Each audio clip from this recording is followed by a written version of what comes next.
Welcome to the third of our videos and discussions concerning Augustine, although really this is a subtopic in terms of God and evil.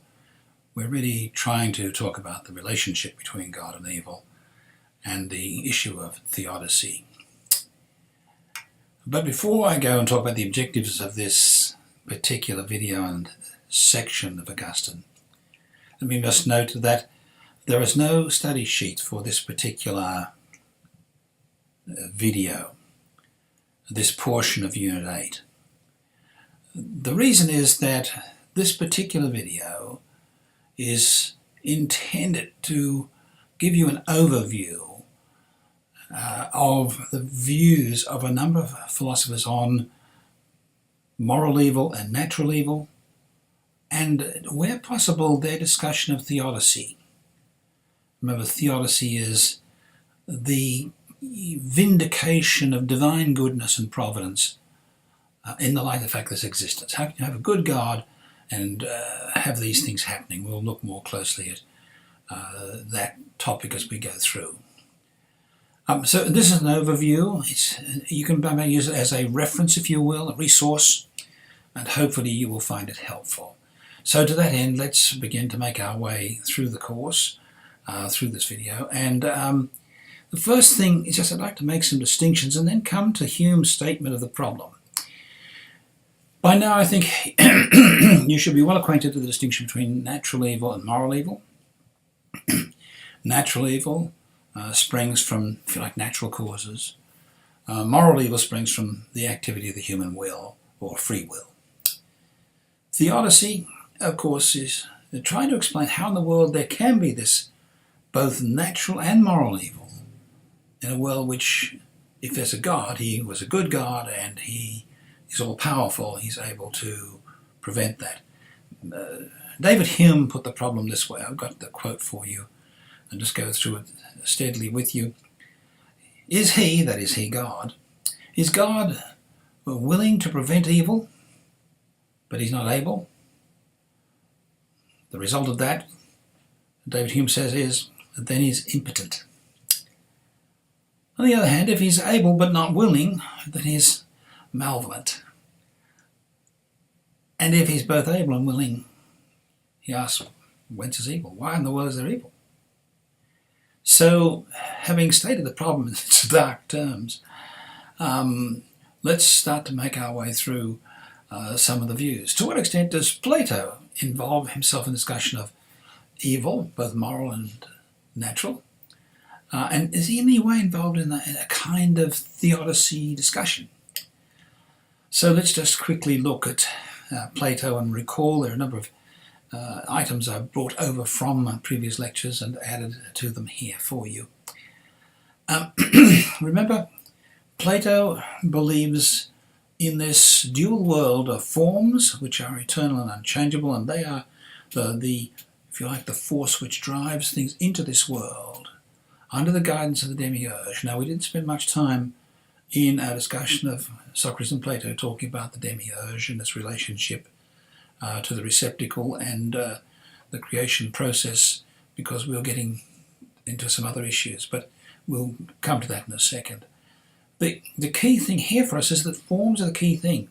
So if evil does exist, either as natural evil or moral evil, there has to be a form for it. Because he says everything in the world of human experience is a representation of a form, including wisdom and goodness and justice and virtue.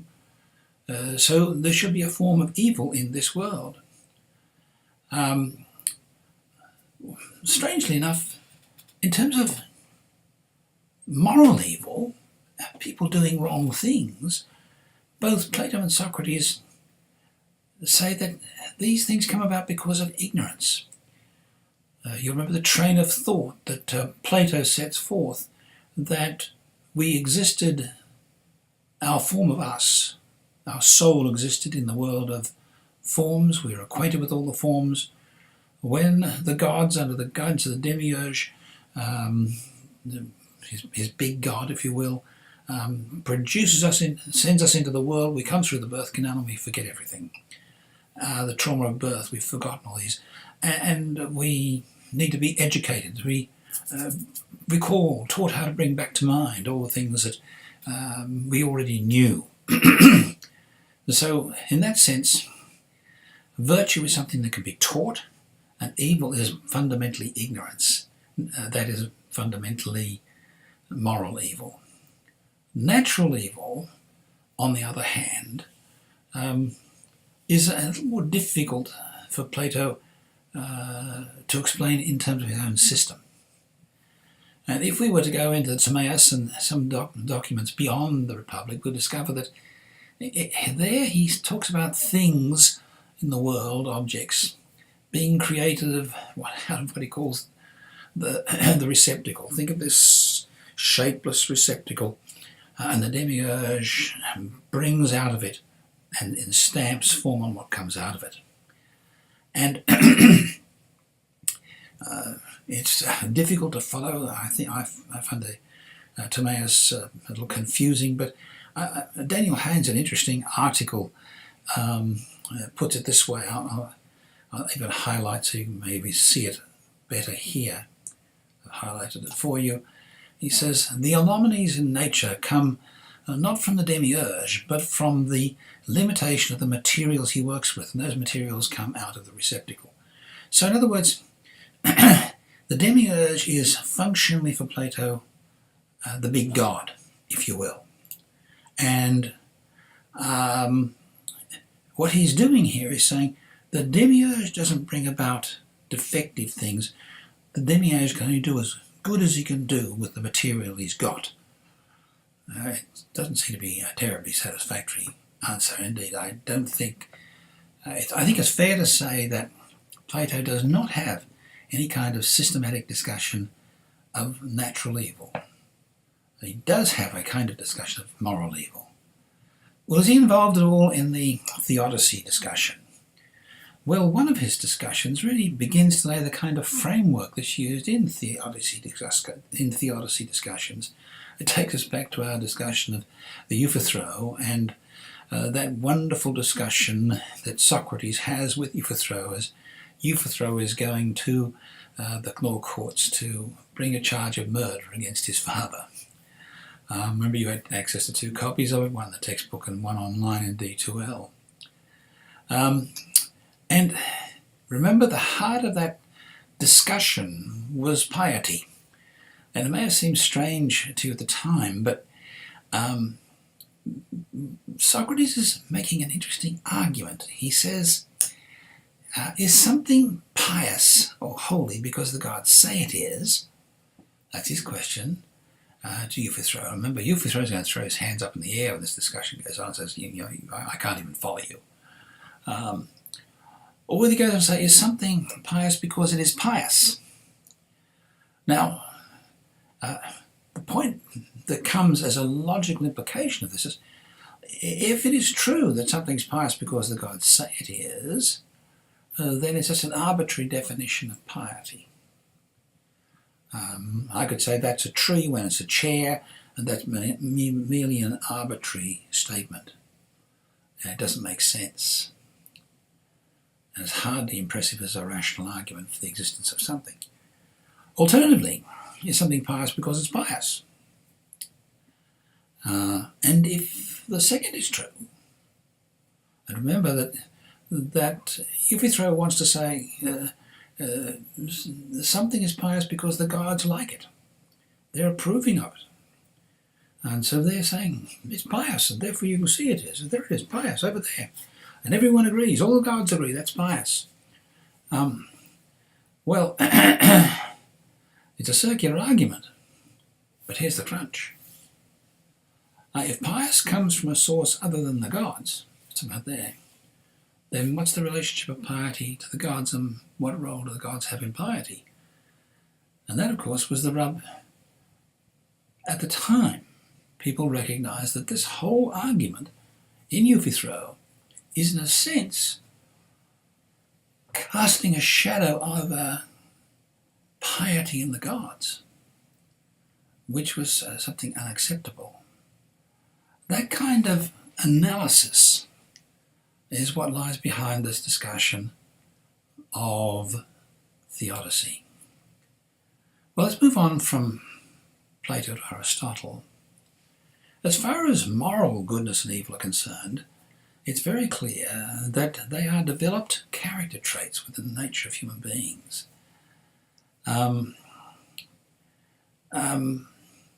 Evil, in his philosophy, Aristotle's philosophy, is not a principle. It's not a force, if you will. It's not a fundamental thing, whereas good is a fundamental principle. Evil doesn't exist, and the reason for that is, and it's interesting, when you look at his discussion of substance and the categories, you realize that evil is not a category within his discussion of substances.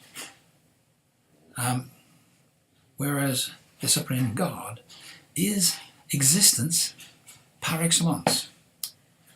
That takes us back to those interesting distinctions which Augustine picks up as well about existence of non-material existence.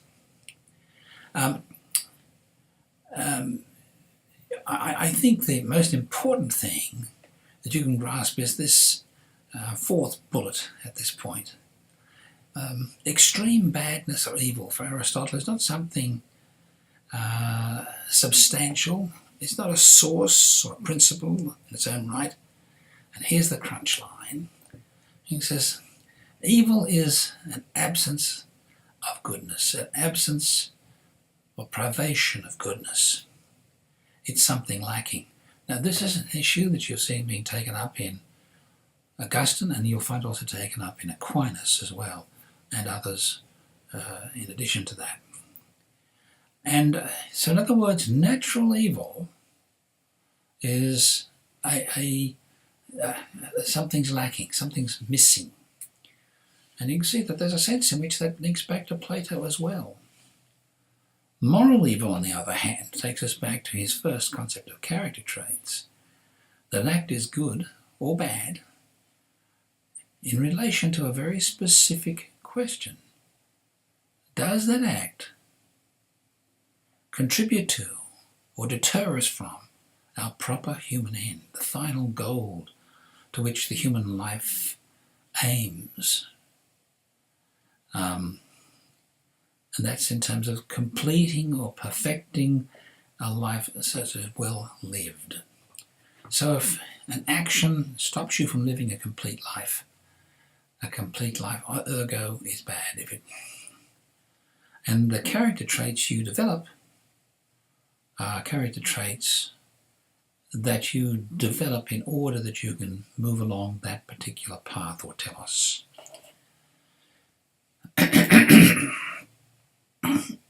Augustine, and we've been discussing that already, he makes all the distinctions. For us, what we'll see is that natural evil for him becomes, because of his use of the chain of being, nothingness. Natural evil is a lack of substance. Again, you take that lack idea, but this time it's a lack of existence. That may be very satisfactory to someone whose house has been flooded. You say that's just a lack of existence. But the logic of his understanding fits this concept of the chain of being, and he's tying that into the chain of being again. And again, moral evil is indeed the action of a free moral agent, and you're accountable for it. In terms of theodicy, this is answered by Augustine in terms of foreknowledge, because foreknowledge is a part of God's perfection. And so the question follows, if God could foresee everything, how it would come about, including man's moral dilemma and the evil we see and bear in the world, surely there's some sense in which if God had the power to stop it, he should have, and he must bear some responsibility. That takes us back to David Hume's basic idea. Augustine sees the question, and he makes that distinction which we've already referred to. It's summed up at the bottom of the page, the bottom of the slide for you from the City of God 5:10. The fact that God knew that man would sin doesn't make man sin. It is his explanation of it. Now we'll be coming shortly in our discussions to a discussion of Aquinas. And we'll just let Aquinas speak for himself here, but the bottom line is he's following Aristotle. We're going to see him as a person who took the philosophy of Aristotle and modified it. And this thesis is taken from question 49 in the Summa, part 1. Here he says the following: I answer that it must be said that every evil in some way has a cause, and he means every evil. But interestingly enough, he goes on to say, but evil has no formal cause. And here he leaps to the philosophy of Aristotle and says, rather it is a privation of form, the lacking of form. It doesn't have a final cause either. Then he goes on to make another interesting distinction in terms of evil. He says, evil, however, has a cause by way of agent, not directly, but accidentally. So we have evil appearing in the world because of a privation. We have evil by accident or by way of some agent, meaning primarily human agent. Hence, it's true to say that evil in no way has any but an accidental cause. In other words, since God is in the cause business, as far as Aquinas is concerned, he wants to remove God from that cause. Now, he gives the concept that moral evil, let's go to the bottom of the slide, that an act is good, depending on whether it contributes to or deters you from the proper end of human life. As far as natural evil is concerned, he wants to say that natural evil comes about because of privation, accident, or by virtue of an agent, someone getting involved and causing it, someone setting a house on fire. So how does he deal with theodicy? Well, he answers this by not saying, as Augustine did, that mere foreknowledge doesn't mean that causes us to do anything, but rather Aquinas asserts that evil is a necessary but accidental part of having a good world. And hence he actually says the world's better off for having it. And then he adds this lovely phrase, this is taken from another section of the Summa, and this is part of the infinite goodness of God, that he should allow evil to exist, and out of that evil to produce good. An interesting argument. Now, in all of these discussions we've had, and there are a couple more to be added to it, a number of answers, or if you like, approaches to addressing the question of theodicy have arisen. I'm going to simply summarize them here for you, not spend a lot of time on. I'll point you to a major contemporary work, somewhat out of date now. Well, it's old, but it's not out of date, by John Hick. But anyway, before we go there, let's just summarize the answer to theodicy. Well, the first is one of the suggestions by David Hume. God is not all-powerful after all. He's limited. That's one way of answering it. Another is to simply lead to the very fundamental biblical distinction that that there's a sense in which while God is knowable, there's a sense in which he's also unknowable. He's inscrutable. We don't know why. We don't know why certain things. And you can list a number of biblical teachings. You say, well, why is that the way it is? Well, the answer is, say, well, God hasn't revealed that. He's inscrutable. And after all, his thoughts are greater than our thoughts and larger than our thoughts. So God's ways are inscrutable. A third is a sort of combination of the ideas of Aquinas. Evil in all things contribute to the goodness of the whole. Fourth, a perfect world is logically impossible. 5, evil is a necessary byproduct of nature. You can feel that 3, 4 and 5 are really, if you like, developments of Aquinas' views. And then there's the famous free will defence. At the heart of the free will defence is that it was necessary for God to create the world in such a way that we who are creatures created in it had free will. We had the free will which would enable us to choose to do good or choose to do bad. And we can choose to do those good things which in fact enhance the physical world, or we can do bad things which harm the physical world. And the first great harm came in Adam and Eve when they fell and the world received a curse. And the curse then becomes the source of floods and problems of earthquakes and so on, because it's a fallen world, and hence free will is the cause of that.